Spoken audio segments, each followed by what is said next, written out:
বাবা কি গরম পড়েছে আজকে, পুজো করে জাস্ট নামতে নামতে ঘেমে নিয়ে একাকার কাণ্ড হয়ে গেছি। আর এই যে বাগান থেকে সুন্দর ঠান্ডা ঠান্ডা হাওয়া আসছে, তাই এই জানলাটার এখানটা দাঁড়িয়ে পড়লাম। এবার যাব খেতে। আজকে খুব তাড়াতাড়ি লাঞ্চটা করে ফেলবো, কারণ বিয়ে বাড়িতে যাবো। ঝটপট খেয়ে নিয়ে তারপরে একটু রেস্ট করতে হবে। চলো আজকে সিম্পল রান্নাবান্না করেছি, তাড়াতাড়ি খেয়ে নিই। তো এখন আমি আর মেয়ে দুজন মিলে খাবো, আর এখানে দুজনেরই ভাত রয়েছে।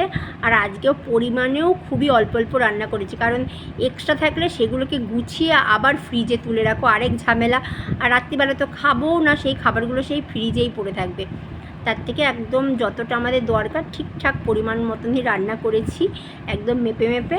আজকে করেছি এই যে আলু সেদ্ধ, টক ডাল আর মাছের ঝোল। আর মাছের ঝোল দিয়ে খাওয়ার জন্য একটা পেঁয়াজ কেটে নিয়েছি। আমার না মাছের ঝোলের সঙ্গে পেঁয়াজ খেতেও বেশ দারুণ লাগে। তো চলো ঝটপট করে খাবারটা সেরে নিই, দেখা হচ্ছে পরে।